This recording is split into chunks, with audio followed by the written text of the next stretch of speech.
지난주에 우리가 복음에 대해서 말씀을 나누었습니다. 복음에 대해서 말씀을 나누었는데 잠깐 정리하자면 이렇습니다. 한번 같이 한번 읽겠습니다. 시작. 죽으시고 부활하신 하나님 아들 예수 그리스도에 관한 말씀. 이게 바로 복음입니다. 누가 여러분에게 복음이 뭡니까? 당신이 가지고 있는 기쁜 소식이 뭡니까? 했을 때 우리는 성경의 근거에 따라서 이렇게 이야기할 수 있어야 합니다. 사도 바울은 오늘 본문 16절, 17절에서 이 복음에 대해서 이렇게 이야기합니다. 복음은 믿는 자에게 구원을 주시는 하나님의 능력이다. 그리고 복음 안에서 하나님의 의가 나타난다. 나는 복음이 부끄럽지 않다. 그는 그의 모든 일생을 이 복음을 전하는 데 살았습니다. 이가 말하는 하나님의 능력은 무엇인가? 복음이 하나님의 능력이라 했는데 무엇입니까? 바로 옛사람에서 새 사람으로 바뀌며 우리의 생각, 우리의 가치, 우리의 시선, 우리의 행동이 바뀌는 것을 사도 바울은 하나님의 능력이라고 말하는 것입니다. 또한 하나님의 의는 무엇입니까? 복음을 통해서 우리가 하나님의 의를 얻게 될 무엇입니까? 좀 전에 아이들과 나누었던 것처럼 우리는 죄를 통해서 하나님과 분리된 인생이었지만 이제 하나님의 의로움으로 거룩하신 하나님께 나아갈 수 있게 되는 것이죠. 즉 복음으로 주 앞에 설 수 있게 된 것입니다.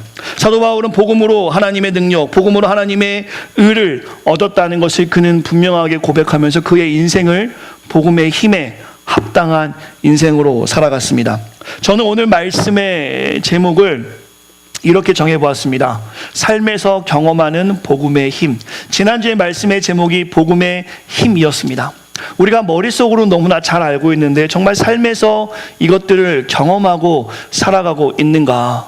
저는 다시 한번 지난주의 말씀을 새기면서 묵상하면서 지난주 말씀의 결론적인 말씀으로 삶에서 경험하는 복음의 힘이라는 말씀의 제목으로 사랑하는 성도들과 나누고 싶습니다. 왜냐하면 이 복음이라는 것은 우리가 복음을 경험해야지만이 지금 이 땅 안에서 자유하게 우리가 살아갈 수 있기 때문입니다. 지금 저와 여러분의 신앙이 약화되는 이유는 이 복음의 힘을 온전하게 경험하지 못하기 때문입니다. 머릿속엔 알고 있습니다. 복음이 뭔지는 머릿속에 알고 있지만 삶에서 그것이 경험되어지지 않기 때문에 우리의 신앙이 어려운 것이 아닌가. 저는 그래서 오늘 복음의 힘의 삶에서의 경험을 좀 집중하면서 여러분과 짧은 시간이 될 것 같습니다. 길지 않은 시간에 하나님 말씀 나누고 싶습니다. 먼저 이 복음의 힘을 삶에서 경험한 우리의 선배되는 신앙의 선배되는 베드로의 삶을 좀 여러분과 나누고 싶은데요. 베드로가 아니라 베드로 아내의 관점에서 바라본 베드로. 그러니까 베드로의 아내가 베드로를 보면서 쓴 글이 있습니다. 기독교 인문학 연구소에서 썼는데 성경의 내용을 근거로 해서 상상해가지고 베드로의 아내의 마음을 쓴 글이에요. 이것을 여러분에게 먼저 읽어드리면서 말씀을 나누고 싶습니다. 읽어드릴 테니까 한번 잘 들어보시길 바랍니다. 어느 날 남편은 집을 떠나 나사렛 예수를 따르겠다고 하였다. 가정과 일밖에 모르던 남자였다. 열심히 일하며 배 한 척 마련했을 때 그가 얼마나 기뻐했는지 생생하다. 물고기를 잡으면 콧노래를 부르며 집으로 왔던 그였다. 일찍 돌아가신 부모님을 대신하여 그가 친정 어머니를 모시자고 했을 땐 정말 감격이었다. 이 남자와 평생 함께하면 행복할 거라 생각했었다. 그런데 그가 변하였다. 이제 생계는 오로지 내가 감당할 몫이 되었다. 그래도 남편이 결단하고 가는 길이라면 기쁨으로 격려하지 못할 망정 울고 불며 막아서는 안 될 일이었다. 남편이 집을 떠난 지 오래되었지만 별다른 소식이 없었다. 들려오는 풍문에는 예수에게 정신이 팔려 목숨 내놓고 따른다는 이야기를 들어왔다. 바리새인이나 사두개인들이 찾아와서 동태를 살피며 험악한 낯으로 누나를 부라리며 위협하다가 가곤 했었다. 돈 한 푼 가져다 주는 거 없지만 베드로는 나의 남편이다. 그가 비록 위험한 선택을 했다 할지라도 나는 그를 지지할 수밖에 없다. 시간만 나면 회당에 나가 남편을 위하여 기도하였다. 그러던 어느 날 어머니가 심한 고열에 시달렸다. 병의 원인도 알 수 없었다. 백약이 무효였고 손쓸 방법도 없었다. 예수님의 제자 되어 따르는 그를 번거롭게 할 생각은 없었지만 결국 남편에게 연락할 수밖에 없었다. 어머니가 곧 돌아가실 것 같습니다. 한번 오셔서 어머니를 뵈어야 하지 않을까요? 언제나 자상하였던 남편은 그 소식을 듣자 예수님과 함께 찾아왔다. 예수님은 어머니의 손을 잡고 기도하시더니 일으켜 세우셨다. 놀라운 일이 일어났다. 어머니의 고열은 시든 듯이 사라졌다. 가버나움 동네는 그야말로 축제 분위기였다. 나는 이제 남편의 결정이 얼마나 바르고 옳은지를 깨닫게 되었다. 늙으신 어머니만 아니었다면 나도 예수님을 따르는 제자들처럼 따르고 싶은 마음이다. 그러던 어느 날 남편은 어깨가 축 처져서 집으로 돌아왔다. 그토록 믿고 따르던 주님이 십자가에서 피를 흘리며 돌아가셨다는 소식을 전하여 주었다. 나는 그 사실을 믿을 수가 없었다. 남편은 고기나 잡으러 가겠다고 그물을 정리하여 다시 바닷가로 나갔다. 바다로 나가는 남편의 모습을 보니 힘이 하나도 없었다. 저런 상태로 무슨 고기를 잡을 수 있을까? 그런 생각이 들었다. 하나님 나라에 대한 희망을 잃어버린 남편은 인생의 낙오자 같았다. 아침이 되자 남편이 신나게 뛰어 들어왔다. 고기를 잔뜩 잡은 것 때문에 기쁜 것이 아니라 예수 그리스도께서 부활하셨다는 소식 때문이었다. 남편은 완전히 변하였다. 처음 예수를 따를 때는 야망이 있었다. 그 야망은 사심이 섞여 있는 야망이었다. 하나님 나라가 이루어지면 뭔가 한 자리 할 것 같은 기대가 있었다. 그런데 부활하신 예수님을 만나고 집을 떠나는 남편은 이전과는 달랐다. 더는 인간적 야심이 아니었다. 그는 복음의 힘을 삶에서 경험하며 실천하는 삶을 살았다. 그는 분명한 주님의 제자였다. 새롭게 베드로의 아내의 관점에서 베드로를 보며 글이 쓰여진 것을 우리 성도들과 잠시 나누었습니다. 베드로가 이렇게 삶에서 복음의 힘을 온전히 경험하며 제자로 살 수 있었던 것은 무엇일까? 그의 생계를 다 내려놓고 서두에 나온 것처럼 배를 한 척 샀을 때 어부로서 그 기쁜 마음이 있던 그 베드로가 그 배까지 포기하며 그의 모든 일생을 내려놓고 하나님을 따라갈 수 있었던 이유는 무엇이었을까? 또한 오늘 본문에 사도 바울을 집중해 봅니다. 바울의 삶이 온전히 하나님께 바쳐질 수 있었던 이유는 무엇일까? 그는 어찌하여 복음이 부끄럽지 않다고 이야기할 수 있었을까? 또한 저는 오늘 말씀을 통해서 지금 교회가 이들을 통해서 예수님의 제자들을 통해서 오늘 말씀을 통해서 배울 수 있는 요소가 무엇일까? 여기에 묵상하며 하나님 말씀을 나눕니다. 복음의 힘을 온전히 경험하고 삶에서 실천하기 위해서는 제가 베드로와 바울과 그리고 신앙의 선배들을 살펴봤을 때 세 가지 요소가 필요함을 경험합니다. 그 세 가지 요소가 오늘 우리 교회 또한 귀한 성도들의 있기를 소망하는 마음으로 하나님 말씀 증거합니다. 복음의 힘 경험하고 삶에서 실천하기 위해서 우리에게 이 필요한 세 가지는 바로 이와 같습니다. 노란 글씨가 보이실까요? 인식, 신념, 헌신. 오늘 우리의 모습에서 복음의 힘이 약화되는 이유는 분명 저 인식과 신념과 헌신 셋 중에 하나가 모자라거나 혹은 밸런스가 깨졌거나 충분하지 않기 때문입니다. 제가 국어사전을 찾아보니까 인식이라는 단어의 뜻은 이렇습니다. 이걸 좀 기억하시면 좋을 것 같습니다. 인식은 어떤 뜻으로 국어사전에 나와 있냐면 일반적으로 사람이 사물, 대상, 사상에 대하여 그것이 진짜라는 것을 알 때, 그것이 팩트인 것을 알 때, 그것을 알기 위해 또는 그것을 얻기 위해 최선을 다하는 과정이 인식이라고 합니다. 신념이라는 단어는 국어사전에서 이렇게 나와 있습니다. 어떤 사상이나 생각을 굳게 믿으며 그것을 실현하려는 의지, 실천하려는 의지라고 나와 있고요. 헌신은 어떤 일이나 남을 위해서 자신의 이해관계를 계산하지 않고 뭔가 마음을 바쳐 힘을 다하는 것을 헌신이라고 합니다. 이것이 기독인으로서 인식, 신념, 헌신이 어떻게 관련될 수 있는가? 저는 이 인식과 신념과 헌신이 바울과 베드로에 있었고 지난 우리의 신앙의 선배들에게 가득했기 때문에 하나님이 그들을 사용했다라고 확신합니다. 그렇다면 이것이 기독인 우리에게 어떻게 적용될 수 있을까? 관련될 수 있을까? 저 인식, 사실이라는 것을 알았을 때 최선을 다해 그것을 알아가는 노력이라고 했는데요. 사실 바로 하나님이시죠. 여러분과 제가 하나님이 살아계심을 분명하게 경험했다면 이제 그것이 사실, 그 사실에서 우리가 해야 될 일은 하나님을 알기에 힘쓰는, 하나님을 알아가기에 최선을 다하는 노력, 이것이 인식입니다. 두 번째로는 신념, 그 하나님, 사실인 그 하나님을 위해 살기로 다짐하는 것, 나의 의지를 가지고 복음에 합당한 삶을 살아가는 것을 신념이라고 볼 수 있겠죠. 마지막으로 헌신은 무엇입니까? 이해가 아닌, 계산이 아닌 희생으로, 바른 인식과 바른 신념으로 복음을 전하는 삶, 나의 희생이 바탕이 되어야겠죠.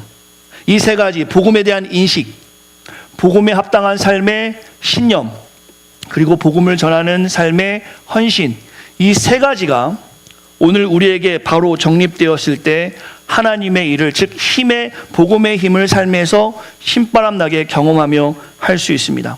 잠시 서론에서 나누었던 베드로와 오늘 본문의 바울은 이 인식과 신념과 온전한 헌신을 균형 있게 혹은 제대로 정립한 삶을 가지고 있었기 때문에 우리가 알듯이 성경에서 하나님의 쓰임을 받을 수 있어요. 결론적인 말씀인데요, 이게 오늘 우리의 결론입니다. 같이 한번 읽겠습니다. 시작.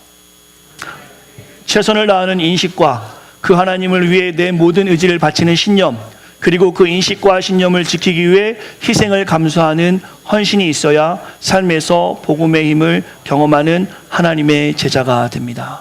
조금 더 시간을 가지고 제가 설명을 좀 드리려고 합니다. 하나님을 아는 인식, 이것이 무엇인가? 또한 신념이 무엇인가? 헌신은 어떤 것이 되어야 하는가? 이 세 가지 중에 하나라도 흔들리면 우리는 예수님의 제자됨이 어려워지고 부담스러워질 것입니다. 혹은 이 세 가지 중에 하나만 가지고 있어도 문제가 됩니다. 인식만 가지고 있는 크리스찬, 하나님에 대해서 많이 알아요. 인식 하나만 가지고 있으면 신념도 없고 헌신도 없고 오직 하나님 아는 일에만 노력하면 그 사람은 차가운 성도가 될 가능성이 높습니다. 또한 신념만 있습니다. 하나님에 대해서 몰라요. 성경을 읽지도 않아요. 성경이 무엇 써있는지 알지도 못해요. 하나님이 나를 위해서 무엇 하신지 알지도 못해요. 그러나 어렸을 때, 초등학교 때 오늘 죽으면 천국 가는 사람, 내 손들었던 기억만 있어서 신념만 가지고 있습니다. 그렇다면 율법적인 성도로 굳어질 수밖에 없어요. 마지막으로 하나님도 모르고 신념도 없어요. 교회에서 무슨 일 하는지도 몰라요. 하나님에 대해서 들어본 적이 없어요. 그러나 헌신은 있어요. 봉사한단 말입니다. 언젠가 그 헌신은 지치게 되거나 많은 사람들과 부딪힐 수밖에 없습니다.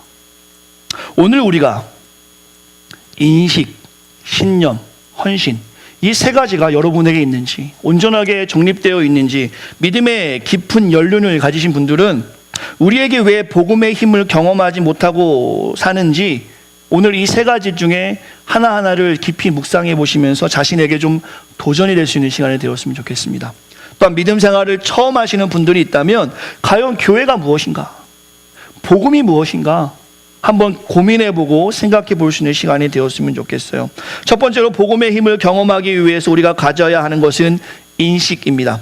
하나님을 아는 것이지, 호세아 선지자는 이 백성이 하나님을 알지 못해 망한다고 하였습니다. 하나님이 잊으신다 하였어요. 한번 눈을 좀 감아 보시겠습니까? 우리 성도님들 눈 한번 다 감아 보세요. 깜깜하신가요? 주무시는 건 아니고요. 네. 깜깜합니다. 눈을 한번 떠보시겠어요? 밝아지셨나요? 이것이 바로 하나님을 아는 것과 모르는 것의 큰 차이입니다.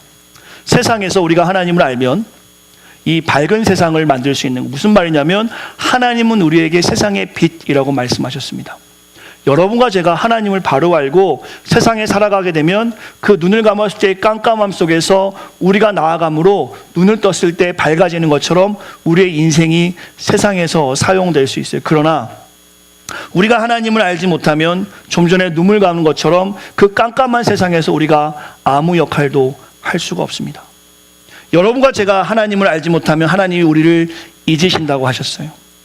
하나님을 아는 노력을 우리가 하지 않으면 이 백성이 망한다라 하셨습니다. 저와 여러분이 교회된 우리가 사명이 있다면 이제 하나님을 아는 인식에 힘을 쓸 수 있어야 합니다. 내가 여기서 무엇을 해야 하는지, 내가 어떤 사명이 있는지, 그 사명을 감당하기 위해서 하나님을 어떻게 알아야 하는지. 여러분과 제가 하나님을 아는 방법은 매우 클리어하게 우리에게 말씀해 주셨습니다. 하나님 말씀을 묵상하라 말씀해 주셨어요. 여호수아 1장을 말씀해 보시면 여호수아가 모세의 죽음 후에 그가 어떻게 할지 알 바를 알지 못했을 때 하나님께서는 주야로 그 말씀을 묵상했을 때 형통함이 있다고 말씀하셨습니다. 여러분과 제가 2019년 벌써 2월 달입니다. 이 하나님 말씀을 보고 듣고 기도하고 큐티하고 구역 공부와 성경 공부를 통해서 하나님을 아는 노력에 작년과는 다른 무언가가 있다면 우리는 이 인식이라는 표현은 최선을 다한다는 표현이 포함되어 있습니다. 그냥 알겠지 이야기하는 것이 아니라 내가 적극적으로 액티브하게 하나님을 아는 노인갓에 힘을 쓰는 모습이 인식의 과정입니다. 이 과정이 있어야지만이 우리가 하나님에 대해서 바로 증거할 수 있습니다. 오늘 본문에 보시면 이 부분에 대해서 말씀하고 있습니다.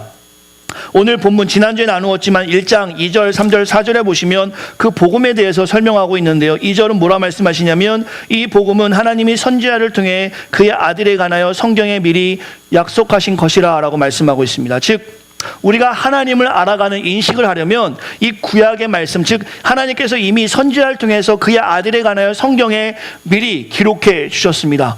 여러분과 저에게 인식이 있으려면 성경적 묵상과 읽기의 노력이 여러분의 삶과 저의 삶에 있어야 돼요. 지금 우리의 믿음이 약해지는 이유는, 용서하고 들으십시오, 성경적 묵상과 읽기의 노력이 우리의 삶에 있지 않기 때문입니다. 두 번째로 3절 말씀 보시겠습니까? 그의 아들에 관하여는 말하면 육신으로 다윗의 혈통에 나셨고, 오늘 3절에서는 주님의 성육신 사건을 말씀하고 있습니다. 하나님이 인간의 모습으로 오신 말씀하시, 이것은 무엇입니까? 신학적으로 온다면 신론과 기독론이라고 말할 수 있겠죠. 여러분이 하나님을 아는 그 노력에 때로는 할 수만 있다면 성경학적으로 어떻게 하나님에 대해서 말씀하고 있는지도 우리가 공부할 수 있어야 되겠습니다. 4절 말씀 보시겠습니까? 성결의 영혼은 죽은 자들 가운데 부활하사 능력으로 하나님 아들로 선포되셨으니 곧 우리 주 예수 그리스도시라. 이것으로 본다면 이것은 성경적 기독론, 구원론, 교회론, 종말론이라고 볼 수 있겠죠. 그리스도의 부활과 십자가를 이야기하니까 말입니다. 오늘 본문에서 제가 여러분과 나누고 싶은 것은 지난주의 말씀의 적용적인 부분인데, 정말 복음의 힘이 예수 그리스도를 통해서 우리에게 하나님의 능력, 하나님의 의라면 그 복음의 힘을 여러분이 매일매일 경험하면 좋겠는데, 그 복음의 힘을 경험하기 위해서 첫 번째로 우리가 해야 할 일은 바로 복음에 대한 인식입니다. 여러분과 제가 하나님에 대해서 알려고 노력하지 않으면 결코 하나님의 능력, 하나님의 의, 복음의 힘을 경험할 수가 없겠죠. 이 복음의 힘을 경험한 사도 바울은 오늘 본문에서 이렇게 이야기합니다. 같이 한번 읽겠습니다. 시작. 내가 복음을 부끄러워하지 않으니 이 복음은 모든 믿는 자에게 구원을 주시는 하나님의 능력이 됨이라.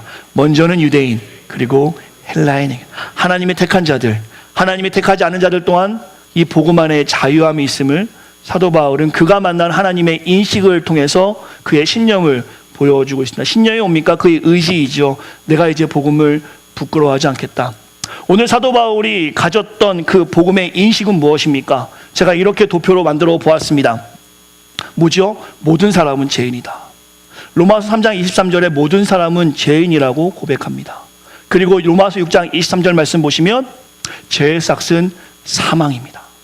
그러나 사도 바울이 하나님을 인식하면서 복음에 대한 인식을 정확했을 때 우리에게 사망이 아니라 하나님의 선물이 있다는 것입니다. 하나님의 선물은 무엇입니까? 바로 그리스도 안에 영생이 있는데, 그 영생을 우리에게 주시기 위해서 로마서 5장 8절에 보시면 어떻게 됐습니까? 우리를 위해서 그리스도가 죽으셨습니다. 인간은 모두가 다 죄인이지만 하나님에게 선물이 있었습니다. 바로 예수님의 죽음을 통해서 우리에게 영생을 주신 것이죠. 사도 바울은 로마서 5장 8절에 이렇게 고백합니다. 우리가 아직 죄인 되었을 때 그리스도께서 우리를 위하여 죽으심으로 하나님이 우리에게 대한 자신의 사랑을 확증하셨느니라. 하나님이 우리를 얼마나 사랑하시는지 하나님은 그의 독생자 예수를 죽이심으로 우리를 사랑하는 모습을 고스란히 알려주셨다라는 것이죠. 이 복음의 힘을 사도 바울은 깨닫게 됩니다. 로마서 8장 1절에 보시면 같이 읽겠습니다. 시작. 그러므로 이제 그리스도 예수 안에 있는 자에게는 결코 정죄함이, 모든 사람은 죄인입니다.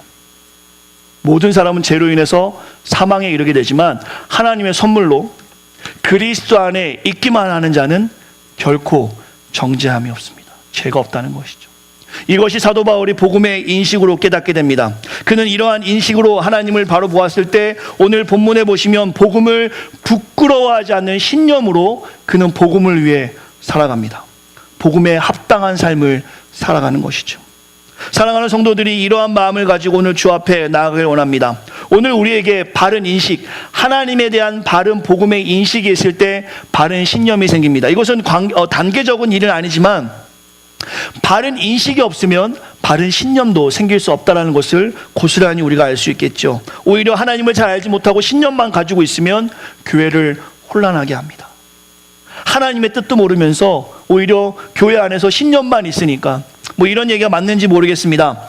예전에 우리 선배들 이야기했던 중에 교회가 어려운 일들 중에 하나가 교회 카펫을 까는데 빨간색으로 까냐 검은색으로 까냐, 교회 뭐 이런 뭐 커튼을 하는데 보혈의 색깔인 빨간색으로 하냐 하얀색으로 하냐, 이것 때문에 싸웠다는 이야기도 우리가 심심치 않게 들었습니다. 실제인지 아닌지 모르지만 교회를 돌아보면 아주 작은 문제 때문에 다투는 일들이 얼마나 많은지 몰라요. 서로 이해할 수 있는 큰 문제는 얼마나 마음이 넓은지 몰라요. 차라리 큰 문제는 시원시원하게 넘어갑니다. 그러나 작은 문제, 목사님이 날 보고 이제 인사를 안 하시네, 못 봤는데 물어보지도 않고, 저 집사님이 예전에 나보면 반갑게 인사하더니 오늘은 인상을 쓰네, 자기의 생각한 대로 해석하고 그 작은 문제가 관계가 깨어지는 일들이 얼마나 많은지 몰라요. 신념, 나는 하나님 사랑해, 돈키호테처럼 하나님에 대해서 모르면서 하나님을 사랑한다는 그 마음으로 얼마나 많은 사람들을 상처 주고 살아가고 있는지 모릅니다. 바른 인식, 하나님이 나를 위해서 무엇을 하셨는가, 주님이 나를 위해서 이 땅에 왜 오셨는가, 거기에 대한 바른 인식이 있어야 바른 신념, 즉 복음에 합당한 삶을 우리가 살아갈 수 있게 되겠죠. 우리의 믿음이 살얼음판같이 쉽게 금이 되는 이유는 이 인식과 신념의 과정을 무시하고 그냥 교회 와서 헌신하기 때문에 그런 것이 아닌가 생각이 듭니다. 우리가 기억해왔으면 좋겠습니다. 오늘 본문의 사도 바울과 또한 우리 베드로는 바른 인식과 하나님에 대한 바른 인식과 신념이 있었기 때문에 신바람 나게 하나님께 헌신할 수 있었습니다. 그 헌신은 무슨 헌신입니까? 좀 전에 읽었던 것처럼 베드로가 모든 것을 내려놓고 하나님의 일을 했던 것, 또한 바울이 복음을 부끄럽지 여기지 아니하고 그의 인생 모두를 걸고 하나님을 전했던 것, 그들이 그렇게 할 수 있었던 이유는 하나님에 대해서 바로 알고 있었고 바른 신념을 가지고 있었습니다. 하나님을 바로 인식하고 우리의 모든 삶을 흔들리지 않는 결단으로 나아가는 신념, 그에 합당한 계산하지 않고 나아가는 헌신이 있을 때 우리가 복음을 삶에서 경험할 수 있습니다. 여러분 스스로에게 한번 질문해 보시겠습니까? 내가 하나님을 바로 아는 인식이 있는가?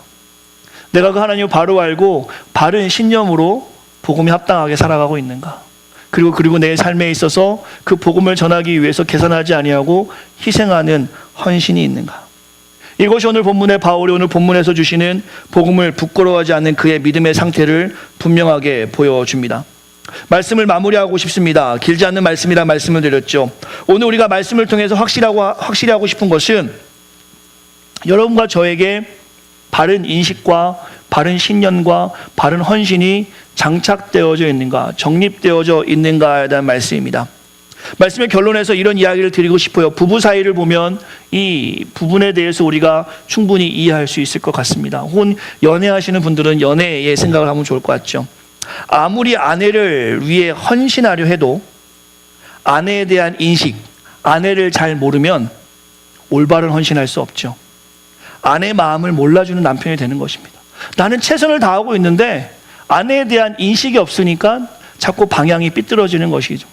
아내는 늘 이렇게 이야기하죠. 내 마음도 몰라주고. 방향이 어긋나는 헌신을 할 수밖에 없는 것입니다. 인식을 빼뜨리면 말입니다. 아내를 사랑한다는 신념은 있습니다.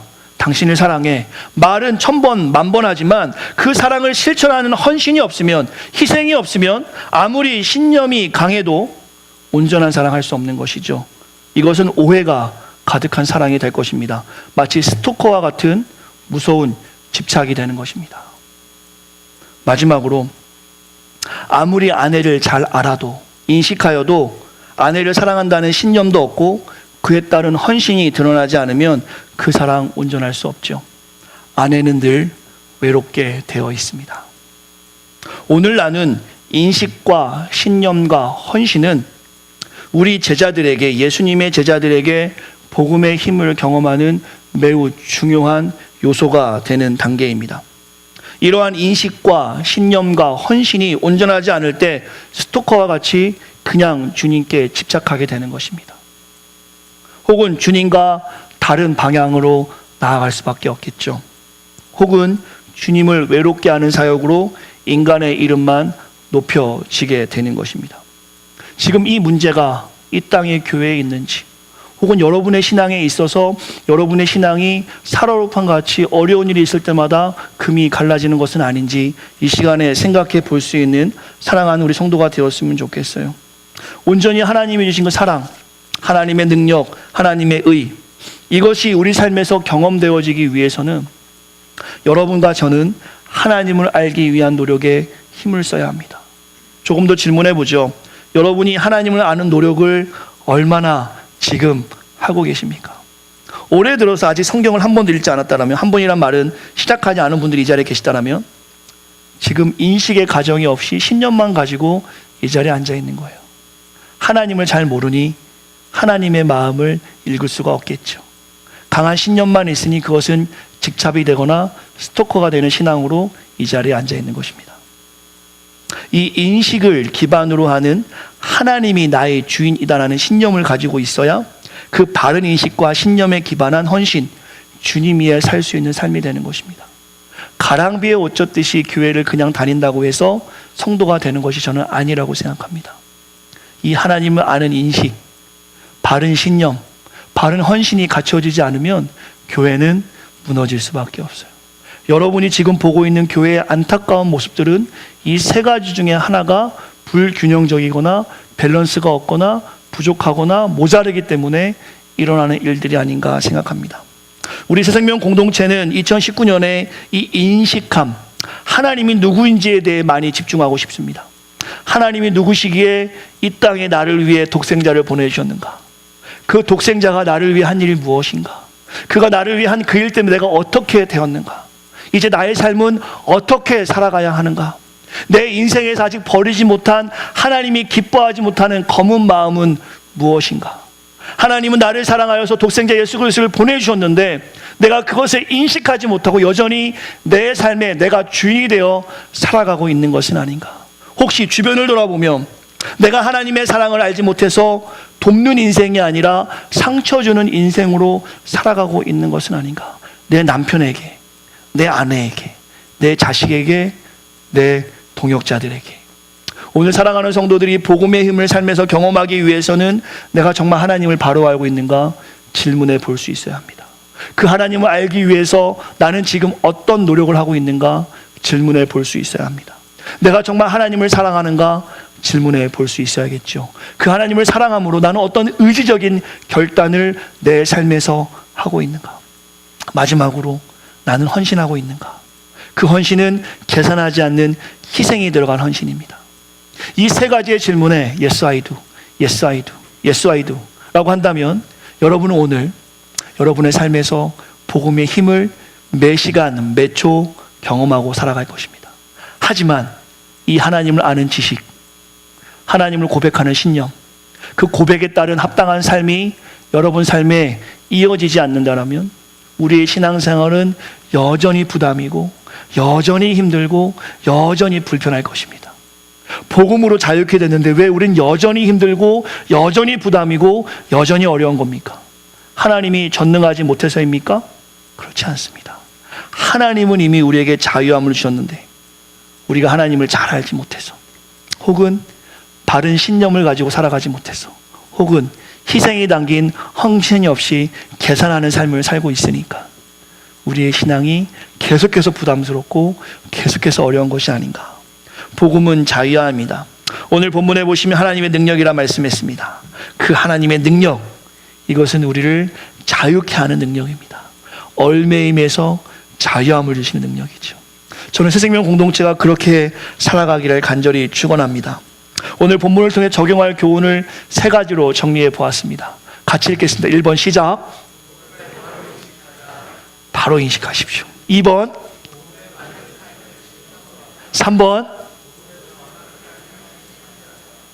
삶의 헌신을 하자. 이 세 가지가 우리 공동체에 가득할 때 정말 여러분이 경험한 그 자유함, 그 자유함이 세상에 증거되어질 줄 믿습니다. 찬양팀 앞으로 나오셔도 좋을 것 같습니다. 우리 새생명 공동체는 하나님 보실 때 기쁨이 되는, 하나님 마음 시원케 하는 공동체가 되었으면 좋겠어요. 제가 여기 교회 와서 아침에 꼭 기도하는 제목이 있습니다. 우리 성도들 오늘 예배에 와서 자유함을 경험하고 돌아갈 수 있게 달라고. 혹시 예배가, 말씀이 여러분에게 어떤 길티가 되어서 여러분이 죄스러움 가지고 나가는 것이 아니라 비록 제 많은 모습이지만 이 예배에 와서는 복음으로 자유케 되기를 소망하는 마음으로 늘 교회 와서 그런 기도를 합니다. 목사로서 저도 살면서 어려움이 있습니다. 저희 신앙이 살아오픈 같아서 깨지는 날도 있어요. 때로는 세상 것을 바라보며 욕심을 낼 때도 있습니다. 저도 여러분과 성정이 같은 사람이라 화도 나고 서운하기도 하고 외롭기도 합니다. 고독하기도 합니다. 지난 금요일은 너무 고독해서 바람을 쐬러 시카고를 다녀온 거예요. 이걸 사러 간다는 핑계에서 얼마나 바람이 센지 가지 말아야겠다는 생각이 들었는데 참 추웠습니다. 저도 그럴 때가 많지만 오늘 말씀 중심으로 준비하면서 나에게 바른 인식이 있는가? 내가 정말 하나님을 아는가? 에 대한 질문을 던져보았어요. 나에게 바른 신념이 있는가? 내가 정말 주를 위해 살겠다는 의지적인 삶이 내 삶에 있는가? 마지막, 헌신. 내가 정말 나를 희생하면서까지 하나님을 위해 살아갈 수 있는가? 근데 하나도 예스 아이도 할 수 있는 게 없었습니다. 목사인 저도 주님을 위해 살겠다고 저의 모든 인생을 걸고 살아가는 저도 사실 바른 인식, 바른 신념, 바른 헌신이 어려운 것을 고백합니다. 그러나 오늘 다시 한번 하나님 앞에 납작 엎드려 은혜를 구합시다. 나는 할 수 없습니다. 내 의지로 하나님을 알 수 없고 내 의지로 신념을 정할 수 없으며 내 의지로 헌신할 수 없지만 그리스도의 십자가의 사랑 안에서 우리가 할 수 있습니다. 나는 정직할 수 없습니다. 나는 정결할 수 없습니다. 나는 정의로울 수 없습니다. 나는 정성을 다해 살아갈 수 없지만 그리스도의 십자가의 아래에서 우리는 그렇게 할 수 있습니다. 내가 할 수 있다 하면 그것은 교만입니다. 하지만 하나님의 은혜 가운데 내가 할 수 있다고 고백하면 그것은 우리의 겸손을 하나님께 고백하는 것인 줄 믿습니다. 저는 우리 공동체가 그렇게 살아갔으면 좋겠어요. 모일 때마다 예수님의 이야기로 꽃을 피우는 공동체, 모일 때마다 서로의 관심 갖고 서로를 위해 기도하는 공동체, 모일 때마다 서로를 아껴주는 공동체, 모일 때마다 서로에게 관심 갖고 사랑을 나누는 공동체. 그렇게 되기 위해서는 복음을 바로 알아야 됩니다. 그렇게 되기 위해서는 복음을 우리의 신념으로 세워야 됩니다. 그렇게 되기 위해서는 복음을 위해 우리가 헌신해야 합니다. 이것이 빠진 상태에서 서로에게 관심을 가지면 그것은 간섭이 되는 거예요. 혹은 무관심이 되는 겁니다. 우리가 지나치게 간섭을 하거나 무관심하게 되는 이유는 바로 하나님에 대해서 잘 모르기 때문에 우리의 관심이 간섭이 되는 거예요. 하지만 하나님 바로 알고 그 하나님을 위해 살겠다는 바른 의지를 가지고 희생을 각오하는 헌신이 여러분에게 정확하게 정립되었을 때 우리는 그때부터 사랑으로 관심을 갖는 거예요. 사랑으로 도와줄 수 있습니다. 신앙생활이 부담이 아니라 자유함입니다. 저는 새생명 공동체가 신앙생활 부담스럽게 하지 않았으면 좋겠어요. 자유하게 정말 하나님의 은혜 가운데 그 자유함을 경험할 수 있는 우리가 되었으면 좋겠습니다. 그 찬양 한 곳을 같이 하고 나누고 싶습니다. 아침 안개 눈앞 가리듯 나의 약한 믿음 의심 쌓일 얼마나 많이 있습니까? 정말 얼마나 많은 이 아침 안개가 우리의 삶에 가득한지 몰라요. 그러나 우리 주님이 오늘 여러분과 저의 결단에 말씀하십니다. 하나님 알기 원합니다. 내가 바른 신념으로 살겠습니다. 내가 희생하는 헌신으로 주 앞에 나가겠습니다. 이렇게 할 때 우리 주님이 분명히 말씀하십니다. 아무것도 염려하지 말라. 아무것도 염려하지 말라. 하나님의 음성을 듣는 마음으로 이 찬양으로 오늘 말씀에 마무리하겠습니다. 같이 찬양하겠습니다.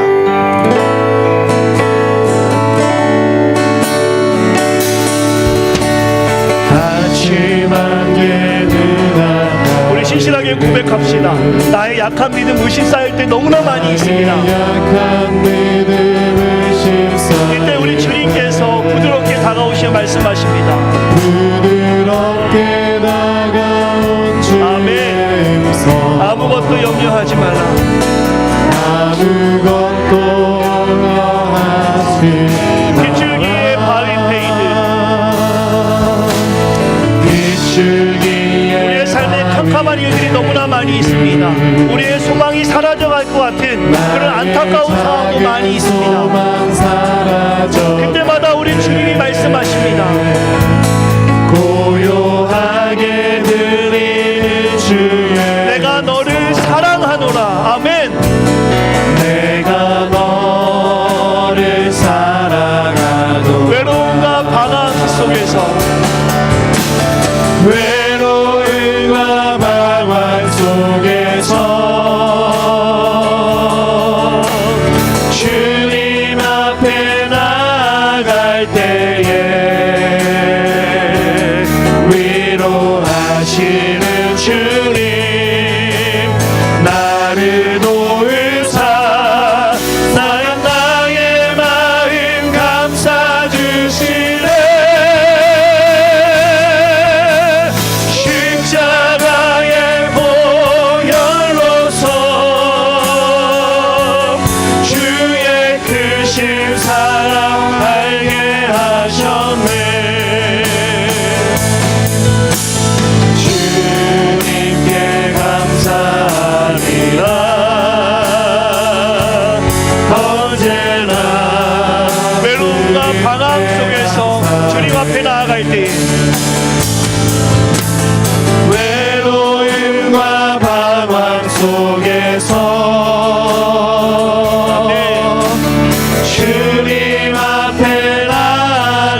같이 기도하겠습니다. 저는 사랑하는 우리 성도들이 복음의 자유함을 갖고 하나님 앞에 살았으면 좋겠습니다. 제가 만난 하나님 분명히 살아계시고, 제가 만난 하나님 우리의 삶을 도우시고 보호하십니다.